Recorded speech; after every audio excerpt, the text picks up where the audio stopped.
గరుడ పురాణం ఆచారకాండం. సృష్టి వర్ణన.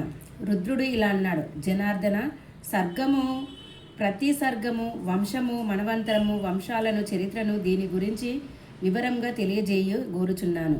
శ్రీహరి వినవించగోరెను.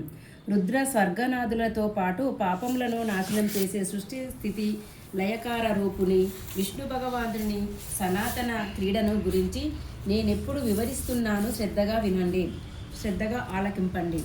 నారాయణుడు అనగా పూజహరుడైన వాసుదేవుడు, తేజోమయుడు, పరమాత్ముడు, పరబ్రహ్మ, దేవాది దేవుడు, ఈ జగముల సృష్టి స్థితి ప్రళయకర్త, దృశ్యములను అన్నీ ఆ భగవంతుని వ్యక్త స్వరూపాలే. ఆయననే పురుషుడుగా కాలరూపునిగా దర్శనమిస్తుంటాడు. బాలుడు అలలాడినట్లుగా విష్ణుదేవుడు వ్యక్తి రూపంలోనూ అవ్యక్త రూపంలోనూ కాలపురుషుడు క్రీడలు ప్రకటిస్తాడు. ఆయన లీలలు మీరందరూ వినండి. ఆ పరమేశ్వరునికి అత్యంతాలు లేవు. ఆయన జగత్తును ధారణ చేసిన అనంత పురుషోత్తముడు. ఆ పరమేశ్వరునికి వినండి, అవ్యక్తము ఉత్పత్తి అవుతున్నది. ఆయన నుండే ఆత్మ అంటే పురుషుడు కూడా ఉత్పన్నమవుతున్నాడు. ఆ అవ్యక్త ప్రకృతి నుండి బుద్ధి నుండి మనస్సు నుండి అహంకారం, మనసు నుండి ఆకాశం నుండి వాయువు నుండి తేజస్సు నుండి జలం నుండి భూమి నుండి ఉత్పత్తి అయ్యాయి.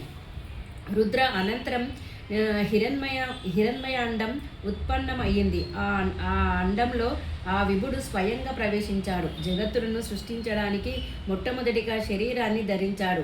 ఆ తరువాత చతుర్ముఖుడైన బ్రహ్మగా శరీరం ధరించి రజోగుణాన్ని ఆశ్రయించుకొని ఆ శ్రీహరి చరాచర విశ్వాన్ని సృష్టించాడు.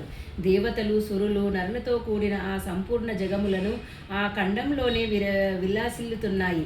ఈ పరమాత్ముడు బ్రహ్మాండ రూపంలో జగత్తును సృష్టిస్తున్నాడు. విష్ణు రూపంలో జగద్రక్షక చేస్తున్నాడు. శివుని రూపంలో ఆ దేవుడు సంహరిస్తుంటాడు. ఈ విధంగా ఒక్కడే అయిన ఆయననే ఆ పరమేశ్వరుడు. బ్రహ్మ రూపంలో సృష్టి, విష్ణు రూపంలో పాలన, కల్పాంతలంలో రుద్ర రూపంలో జగదీశ్వర నాశనంను చేస్తున్నాడు.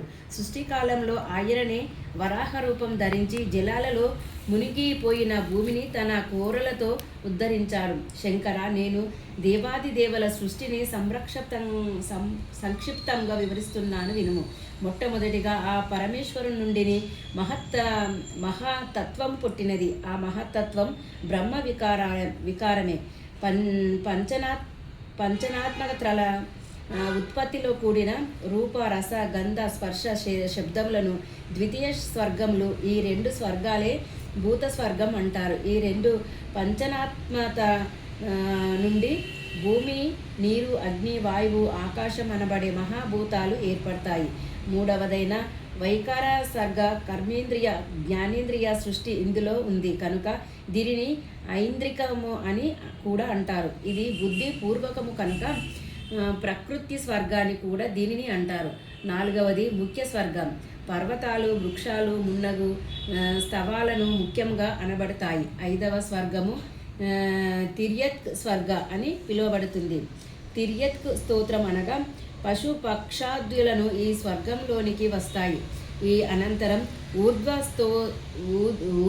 స్తోత్ర తస్సులను సృష్టి జరుగుతుంది.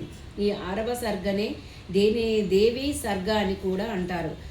తదనంతరం త్వాక్ స్తోత్రస్తులతో కూడిన ఏడవ స్వర్గ జరిగినది. ఇది మానుష స్వర్గం. అనుగ్రహిన్ ఆయనక స్వర్గము ఎనిమిదవది. దీనిని స్వార్థిక, తామసిక గుణాలను రెండిటితో కూడినది. ఈ ఎనిమిదోది స్వర్గలు 5 వైకృతులు స్వర్గలు, 3 ప్రకృతి స్వర్గ